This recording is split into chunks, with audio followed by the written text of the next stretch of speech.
तो ये मैं आपको बता रहा हूँ कि शॉर्ट टर्म सिक्योरिटी में आप क्या कर रहे हो, इसको इन्वेस्ट कर रहे हो। You are investing your money in short term securities, ऐसी सिक्योरिटीज जिसमें से कभी भी आप पैसे वापस निकाल सकते हो। शेयर मार्केट में शॉर्ट टर्म सिक्योरिटीज में आप क्या कर दो, पैसे को, बचे हुए पैसे को लगा दो। जितना ज़रूरत है प्रोडक्शन के लिए, ऑपरेशन के लिए, उतना पैसा ही हम लोग यूज़ करेंगे, बाकी को लगा देंगे। और फिर आगे बोलता है and if cash balance is less than operating expenses, and cash balance is less than operating expenses. जो मैंने बताया 110 रुपये मेरे पास बचा है, लेकिन मेरा काम तो 110 रुपये में भी नहीं हो पाएगा ऐसा लग रहा है, तो मैं कहाँ से शॉर्ट टर्म सिक्योरिटी में इन्वेस्ट करूँ, है ना। 110 रुपये से भी ज़्यादा रुपए की ज़रूरत है मुझे ऑपरेटिंग एक्सपेंसेस करने के लिए, तो क्या करना पड़ेगा, then there will be need of cash, तो हमको और पैसे की ज़रूरत पड़ेगी। And it will have to be borrowed, और हमको क्या करना पड़ेगा, कहीं से पैसे उधार लेने पड़ेंगे। मान लो ऑपरेशन के लिए मुझे 150 रुपये चाहिए ऑपरेटिंग एक्टिविटी के लिए, बट मेरे पास कैश बैलेंस कितना दिख रहा है, 110 रुपये, तो बचा हुआ 40 रुपये मुझे क्या करना पड़ेगा, मार्केट से उधार लेना पड़ेगा, बोरो करना पड़ेगा। या तो दूसरा ऑप्शन मेरे पास क्या है, और old short term securities will have to be sold out. देखिए जैसे हम लोग यहाँ पे सीखे ना अभी, शॉर्ट टर्म सिक्योरिटीज में आप बचे हुए पैसे को जमा कर दो, तो हमने पहले भी ये करके रखा हुआ होगा। शॉर्ट टर्म सिक्योरिटी जो पहले हम लोग खरीद के रखे हुए होंगे उसको बेच दो, ये भी एक ऑप्शन है। तो देखो पहले आपने बुद्धिमत्तापूर्ण डिसीजन लिया था, पहले भी आप पैसे लगा के रखे हुए होंगे शॉर्ट टर्म सिक्योरिटीज़ में पुराने, तो उसको उठा के बेच दो और वहाँ से आप 40 रुपये ला सकते हो और यहाँ पे ला के जमा कर सकते हो, ठीक। तो आपके पास पैसा आ जाएगा। तो यही कहना चाह रहे थे कि इसीलिए शॉर्ट टर्म सिक्योरिटी से पैसे लगा के रखने चाहिए, ताकि इन फ्यूचर आपको पैसे कम पड़ते हैं तो वहाँ से आप निकाल सकते हो। अगर आप यहाँ पे पैसे नहीं रखे हो तो आपको लोन लेना पड़ेगा, ठीक है। लेकिन होता क्या है, लोन लोगे तो भी आपको क्या पे करना पड़ेगा, इंटरेस्ट पे करना पड़ेगा। आप लोन लोगे तो इंटरेस्ट पेमेंट करना पड़ेगा, और सिक्योरिटीज़ को बेचोगे, जो आपने जहाँ पे शॉर्ट टर्म सिक्योरिटीज़ में पैसा लगा के रखा है उसको आप क्या करोगे, सेल करोगे, तो कुछ आपका सेलिंग कॉस्ट आएगा। उसको बेचने में क्या करना पड़ेगा, आपको कुछ खर्चे करने पड़ेंगे। तो दोनों ही केस में, चाहे आप सिक्योरिटीज़ खरीदे उसको बेच रहे हो, चाहे लोन ले रहे हो, दोनों ही केस में आपको क्या करना पड़ता है, कुछ खर्चे करने पड़ते हैं। यहाँ इंटरेस्ट के रूप में, यहाँ पे सिक्योरिटीज़ को बेचते समय जो थोड़ा बहुत खर्चा होगा वो करना पड़ता है, ठीक। तो देखते हैं, यही बात यहाँ पे लिखा हुआ है, in both the case here there will be two cost. दोनों ही केस में क्या होंगे, दो कॉस्ट होंगे। तो कौन से दो केस, या तो हम लोग बोरो कर लें जो पैसा कम पड़ रहा है उतना, या तो हम लोग क्या कर लें, शॉर्ट टर्म सिक्योरिटीज़ को बेच दें। ये मैं आपको ऑलरेडी अभी मैंने आपको बताया। यहाँ पे बोरोविंग कॉस्ट होगा, अगर हम बोरो करते हैं, लोन लेते हैं, बोरोविंग कॉस्ट क्या होता है हमारा, इंटरेस्ट बेसिकली, ठीक है। और cost of selling of short term securities, अगर सिक्योरिटीज़ को मैं बेचकर पैसा लेके आता हूँ तो मुझे उसको सेल करने पे जो कॉस्ट देने पड़ेंगे वो होगा। तो मुझे कहीं ना कहीं खर्चा करना पड़ रहा है दोनों ही केस में, ठीक। बट हमें यहाँ पे समझना है कि कौन सा बेटर रहेगा। तो this about two cost is called transaction cost. इसको हम लोग क्या बोल देते हैं, ट्रांजेक्शन कॉस्ट बोल देते हैं। क्या बोलते हैं इसको हम लोग, ट्रांजेक्शन कॉस्ट। ट्रांजेक्शन करने के लिए जो कॉस्ट पे करना पड़ रहा है that is called transaction cost. ये ट्रांजेक्शन कॉस्ट शब्द को याद रखोगे, बार बार रिपीट होगा। क्या हो रहा है ट्रांजेक्शन कॉस्ट, जो भी हम लोग सेलिंग कर रहे हैं सिक्योरिटीज़ को उस समय खर्चा करना पड़ रहा है, वो क्या है, अपना ट्रांजेक्शन कॉस्ट है। या तो लोन ले रहे हो तो इंटरेस्ट पे करना पड़ेगा, तो वो भी हमारा क्या, एक टाइप से कॉस्ट है, हमको खर्चा करना पड़ेगा। तो that is also transaction cost. तो दोनों को हम एक शब्द में क्या कहते हैं, ट्रांजेक्शन कॉस्ट। बहुत अच्छे से याद रखना, ट्रांजेक्शन कॉस्ट। फिर लिखा है if the firm does not invest its axis cash balance. अभी हमने देखा था ना पहले वाले केस में कि मान लो 110 रुपये मेरे पास ज़्यादा है, 80 रुपये में मेरा काम चल जा रहा है, एक्सेस कैश कितना है मेरे पास, 30 रुपये है मेरे पास। एक्सेस कैश 30 रुपये है, और अगर मैं इसको इन्वेस्ट नहीं करता हूँ, यही बात यहाँ पे लिखा हुआ है, if firm does not invest its axis cash balance discussed earlier, जो हम लोग पहले डिस्कस किए हैं, इन शॉर्ट टर्म सिक्योरिटीज़, अगर हम शॉर्ट टर्म सिक्योरिटीज़ में 30 रुपये को जमा नहीं करते हैं तो क्या होगा, हमको उसे कमाई होगी क्या। शॉर्ट टर्म सिक्योरिटीज़ में पैसा जमा करने पे क्या अर्न करते हैं हम लोग, इंटरेस्ट अर्न करते हैं। क्या अर्न करते हैं, इंटरेस्ट। हो सकता है 30 रुपये हमारा एक साल में कितना हो जाए, 35 रुपये हो जाए इंटरेस्ट जुड़ के। लेकिन अगर मैं 30 रुपये को शॉर्ट टर्म सिक्योरिटीज़ में जमा ही नहीं करता हूँ तो क्या ये 30 रुपये 35 रुपये बन पाएगा, नहीं बन पाएगा। ठीक, तो अगर मैं एक्सेस केस को अपने जेब में पड़े रखे रहूं, ये 30 रुपये एक्सेस कैश था मेरे पास, मैं अपने पॉकेट में ही रखा हुआ हूँ, होल्ड करके रखा हुआ हूँ, कहीं पे उसको लगा नहीं रहा हूँ, तो मैंने क्या खो दिया, मैंने 5 रुपये अर्निंग खो दी, जो मैं उसको इन्वेस्ट करके शॉर्ट टर्म सिक्योरिटीज़ में कमा सकता था। मैंने उसे खो दिया क्योंकि मैंने उसको लगाया ही नहीं शॉर्ट टर्म सिक्योरिटीज़ में। तो इसको हम लोग क्या कहेंगे, एक अपॉर्चुनिटी मैंने खो दिया। मैंने क्या खो दिया, एक अपॉर्चुनिटी खो दिया। तो इसको हम लोग क्या बोल देते हैं, जो अपॉर्चुनिटी खो दी है उसको हम क्या बोलते हैं, अपॉर्चुनिटी खोने की कॉस्ट।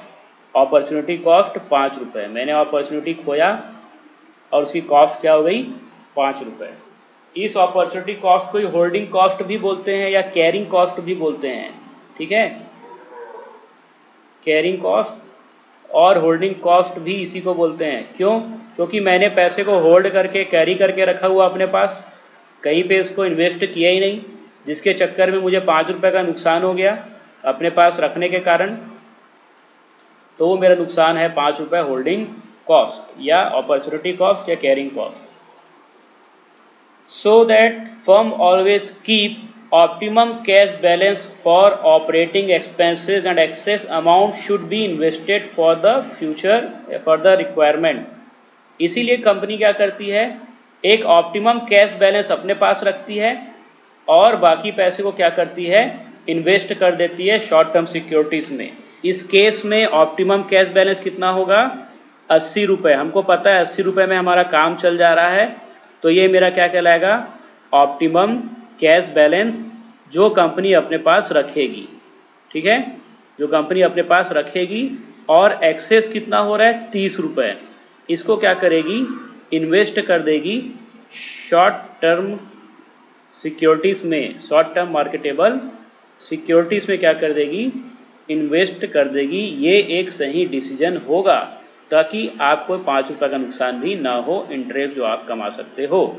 ठीक, तो ये एक अच्छा पोजीशन होता है। ये उस केस में है जब हमारे पास बैलेंस, कैश बैलेंस एक्सेस बचा है, ऑपरेशन में हमको कम यूज़ होना है, उसके बाद भी पैसा बच जा रहा है। सेकंड केस हमने देखा कि हमारे पास तो पैसा ही कम पड़ रहा है, तो उस केस में हम लोग पुराने मार्केटेबल शॉर्ट टर्म सिक्योरिटीज़ को उठा के बेचेंगे या तो फिर लोन लेंगे, जो हम लोग डिस्कस किए ये वाला। बट ये दोनों ही केस में हमको कुछ खर्चे करने पड़ेंगे और उस खर्चे को हम क्या बोलते हैं, ट्रांजैक्शन कॉस्ट। ठीक, अब आपको यहाँ पे दो चीज़ों को बहुत अच्छे से याद रखना है, one is transaction cost, second one is opportunity cost. Transaction cost को अच्छे से याद रखिए और अपॉर्चुनिटी कॉस्ट को, ये दोनों को हमको याद रखना है। आगे ये दोनों चीज़ों की हमको ज़रूरत पड़ने वाली है। ट्रांजैक्शन कॉस्ट कैसे आया, पैसा कम पड़ने के कारण हमको कहीं से लोन लेना पड़ रहा है तो इंटरेस्ट पे करना होगा, या तो पुराने शॉर्ट टर्म सिक्योरिटीज़ को बेचेंगे उठा के तो सेलिंग कॉस्ट आएगा, तो इसको हम लोग क्या बोलेंगे, ट्रांजैक्शन कॉस्ट बोलेंगे। ऑपरेटिंग कॉस्ट क्या हुआ, अगर मैं एक्सेस पैसे को सिक्योरिटीज़ में जमा नहीं करता हूँ, इन्वेस्ट नहीं करता हूँ, तो मैं इंटरेस्ट अर्न करना खो दूंगा। अपने पास होल्ड करके रखा हूँ पैसे को, कहीं पे लगा नहीं रहा हूँ पैसे को, तो मैंने 5 रुपये यहाँ पे लॉस करवा दिया अपना। 5 रुपये जो लॉस हो रहा है, it will be called opportunity cost. मैंने अपॉर्चुनिटी खो दी तो उसको हम क्या बोलते हैं, अपॉर्चुनिटी कॉस्ट। और ज़्यादा बेटर इसीलिए क्या होता है कि जितना पैसा आपको ज़रूरत है, अगर एक्सेस पैसा आपके पास बच रहा है तो उसको आप क्या कर दो, इन्वेस्ट कर दो। अगला पॉइंट बोलता है, for this purpose there has to be develop proper coordination between transaction cost and opportunity cost. देखो आगे ना घूम फिर के दोनों, इसीलिए हमको क्या करना पड़ता है, प्रॉपर कोऑर्डिनेशन बिठाना पड़ता है किसके बीच में, transaction cost and opportunity cost. ये दो चीज़ को ही आपको पढ़ना है बेसिकली। ये दोनों के बीच में एक प्रॉपर हम लोग को क्या बिठाना पड़ेगा, कोऑर्डिनेशन बिठाना पड़ेगा, क्योंकि दोनों ही केस में हमको लॉस हो रहा है। ट्रांजैक्शन कॉस्ट में हमको खर्चा हो रहा है और अपॉर्चुनिटी कॉस्ट में हम लोग कुछ कमाई खो दे रहे हैं। तो इसीलिए दोनों के बीच में हमको कोऑर्डिनेशन बिठाना है। एक नोट लिखा हुआ है यहाँ पे, opportunity cost is the cost which has been lost due to selection of other alternatives. In cash management sometime it is considered as holding cost और कैरिंग कॉस्ट। मैंने आपको ऑलरेडी बता दिया, यहाँ पे इसको होल्डिंग कॉस्ट भी बोलते हैं और कैरिंग कॉस्ट भी बोल सकते हैं। और ये होता क्या है कि वो कॉस्ट है विच हैव बीन लॉस्ट, जो आपने लॉस्ट कर दिया, जो खो दिया आपने, due to selection of other alternative. आपने दूसरा ऑल्टरनेटिव सेलेक्ट किया और आपने उसको खो दिया कमाई को, वो आपका कॉस्ट बन गया। मैंने क्या ऑल्टरनेटिव सेलेक्ट कर लिया, 30 रुपये अपने जेब में रखूँगा, कहीं नहीं लगाऊंगा। तो उस चक्कर में मैं अगर उसको कहीं लगाता तो मेरा 35 रुपये हो जाता, तो मैंने खो दिया 5 रुपये, 30 का 30 ही अभी तक वो। तो I have lost an opportunity, तो that 5 rupees has become my opportunity cost. अब इसको और अच्छे से समझाने के लिए मैंने एग्जाम्पल लिया हुआ है, ठीक है। तो let's understand this all by imaginary example. Theoretical way में आपको समझ में आ गया होगा, लेकिन इसको समझाने के लिए मैंने ऊपर में ऑलरेडी एग्जाम्पल लेकर आते जा रहा हूँ। 200 रुपये वाला एग्जाम्पल मैंने लेके ही आपको समझाया है। एक और एग्जाम्पल लेके समझते हैं 100 रुपये वाला, ठीक, जिससे आपको और क्लियर हो जाएगा।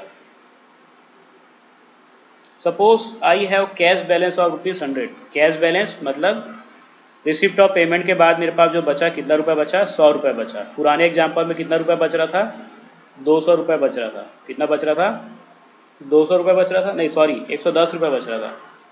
कितना बच रहा था, 110। अब मैं दूसरा एग्जाम्पल लेके समझाने की कोशिश कर रहा हूँ कि मान लो मेरे पास 100 रुपये बचा है, जो कि रिसिप्ट एंड पेमेंट का, रिकवरी या पेमेंट का क्या है, डिफरेंस है। Okay, now on the basis of my operating planning, मेरा जो ऑपरेशन प्लानिंग है, जो बिजनेस में मुझे ऑपरेशन एक्सपेंसेस लगने हैं, उसके हिसाब से मुझे कितने रुपए की ज़रूरत है, 80 रुपये की ज़रूरत है। अब मेरे पास चॉइस है कि एक्सेस अमाउंट जो हो रहा है 20 रुपये, कितना हो रहा है, 20 रुपये। 100 रुपये मेरे पास बचा है, मेरे खर्चे हैं ऑपरेशन के 80 रुपये, तो मेरे पास एक्सेस रुपये कितना है, 20 रुपये है। अब मैं चाहूँ तो इस 20 रुपये को अपने पास रखे रहूँ जेब में, या मैं लॉकर में रख दूँ, अपने घर में रख दूँ, उसको अपने कंपनी में रख दूँ लॉकर में 20 रुपये को, या तो मैं क्या करूँ, इन्वेस्ट कर दूँ शॉर्ट टर्म मार्केटेबल सिक्योरिटीज़ में, जो कि मुझे क्या देगा, 10% रिटर्न देगा। जो कि मुझे क्या देगा, 10% रिटर्न देगा, इंटरेस्ट के रूप में या डिविडेंड के रूप में, जो भी बोल लो आप, ठीक है। तो देखिए, अगर मैं इसको 10% इंटरेस्ट रेट पे शॉर्ट टर्म सिक्योरिटीज़ में लगा देता हूँ, तो ये 20 रुपये कितना बन जाएगा, 20 रुपये का 10%, 2 रुपये और लग जाएगा, बढ़ जाएगा वो, तो 20 + 2 कितना बन गया, 22 रुपये, ठीक है। लेकिन मैं उसको कहीं भी नहीं लगाता हूँ, 20 रुपये रखा हूँ अपने पास, तो 20 का 20 ही रहेगा, ठीक। तो देखिए, now I know here that I need optimum cash balance 80 rupees. ये मैंने बताया ना, ऑप्टिमम कैश बैलेंस क्या है, जितने की मुझे रिक्वायरमेंट है, that is called my optimum cash balance. मुझे 80 रुपये की ज़रूरत है ऑपरेशन के लिए, ऑपरेटिंग एक्टिविटी के लिए, बिजनेस ऑपरेशन के लिए, तो 80 रुपये ही मुझे चाहिए। ये मेरा ऑप्टिमम कैश बैलेंस है। मेरे पास 100 रुपये बचा था, वो अच्छी बात है, लेकिन मुझे ज़रूरत कितने की है, फिलहाल 80 रुपये की है। तो 80 रुपये क्या है, मेरा ऑप्टिमम कैश बैलेंस है। पिछले एग्जाम्पल में भी 80 रुपये आ रहा था ऑप्टिमम कैश, लेकिन कितना बच रहा था, 30 रुपये बच रहा था, ठीक, क्योंकि 110 रुपये वहाँ पे मेरे पास पैसे बचे थे। इस एग्जाम्पल में 100 रुपये बच रहे हैं, तो अभी भी मुझे 80 रुपये की ज़रूरत है ऑपरेशन के लिए। तो मैंने क्या डिसीजन लिया कि मैं 20 रुपये को शॉर्ट टर्म सिक्योरिटीज़ में इन्वेस्ट कर दूंगा। I took decision to keep 20 rupees as an investment in short term securities. मैंने डिसीजन ले लिया कि मैं 20 रुपये बच रहा है, उसको कहाँ लगाऊंगा, शॉर्ट टर्म सिक्योरिटीज़ में लगाऊंगा। And if in any cash in future I required, अगर फ्यूचर में मुझे कैश की ज़रूरत पड़ती है फॉर ऑपरेशन के लिए, then I can sell this securities. तब मैं क्या करूँगा, इस सिक्योरिटीज़ को बेच दूंगा, 20 रुपये की सिक्योरिटी को बेच दूंगा, तुरंत बेच सकते हैं उसको, ये ऑप्शन रहता है। शॉर्ट टर्म सिक्योरिटी का मतलब यही है कि कभी भी आप उसको खरीद सकते हो, कभी भी उसको आप बेच सकते हो। But at that time I have to pay some cost. हमने ये भी देखा था, 10 मिनट बचा है, हमने ये भी देखा था कि उसको बेचने के समय, सिक्योरिटीज को बेचने के समय हमको क्या करना पड़ता है, बेचने से संबंधित कुछ खर्चा करना पड़ता है, which will be called transaction cost, हमने ऊपर देखा था। तो सिक्योरिटीज को बेचते समय कुछ खर्चा भी करना पड़ेगा। भाई 22 रुपये मुझे दिख रहा है, लेकिन हो सकता है खर्चा करने पे मुझे 1 रुपया एक्स्ट्रा खर्चा करना पड़ गया होगा, ठीक। तो हो सकता है एक्चुअली मुझे 2 रुपये मुझे इंटरेस्ट बन रहा है, लेकिन 1 रुपया मुझे सेलिंग कॉस्ट आ जा रहा है, तो एक्चुअली मुझे कितना रुपया मिल रहा है, 21 रुपये मिल रहा है। तो भी मैं फायदे में हूँ, लेकिन मेरा 2 रुपये पूरा खर्चा हो जा रहा है, तो मैं फायदे में रहूँगा क्या? नहीं रहूँगा। तो यहाँ पे ये भी देखना है कि ट्रांजेक्शन कॉस्ट मुझे मेरी कमाई से कम लगना चाहिए, ठीक।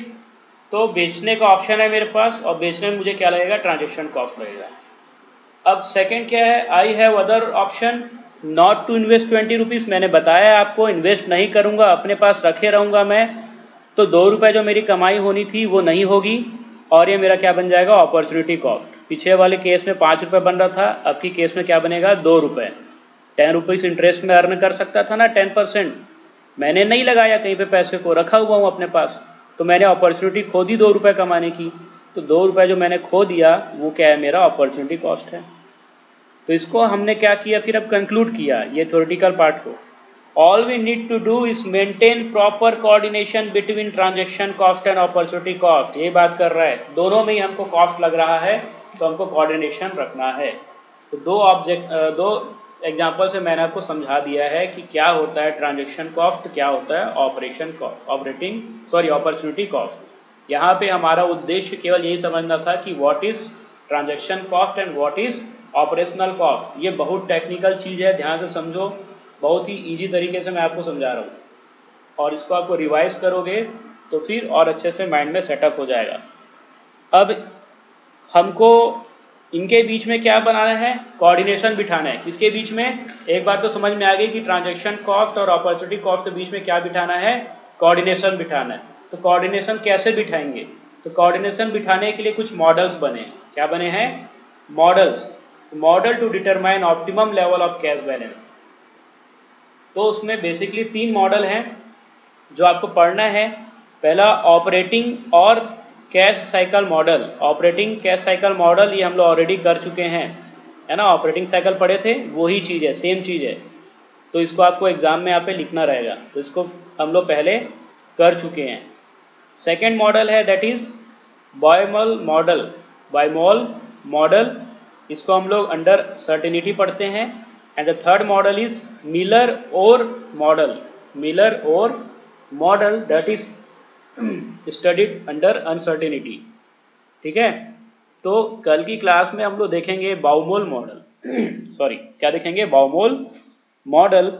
ऑपरेटिंग और कैश साइकिल मॉडल हम लोग जो पहले पढ़े थे ना, 3 कैश से चालू होता है, कैश, फिर रॉ मटेरियल परचेज, नहीं कैश के बाद जो पेमेंट था क्रेडिटर्स को, देन रॉ मटेरियल परचेज, ऐसा वाला साइकिल पढ़े थे हम लोग जो, ये वही चीज़ है सेम, ठीक है। देन सेमी फिनिश गुड्स था, देन फिनिश गुड्स था, देन पेमेंट रिसीव था।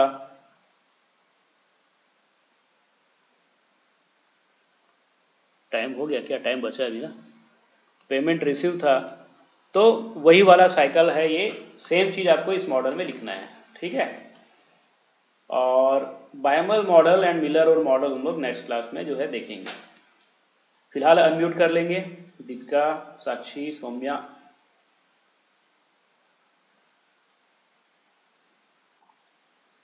समझ में आया transaction cost and opportunity cost, ठीक। रिवीजन करना है ना, ये नोट्स है आप लोग का, इसको बार बार याद करो, और इसके बेस पे और अच्छे से चाहो तो नोट्स बना सकते हो, इसको फॉलो कर सकते हो, ठीक है। तो बायमोल मॉडल कल देखेंगे हम लोग, ठीक है। आज की क्लास यहाँ पे समाप्त करते हैं, ठीक, ओके, थैंक यू।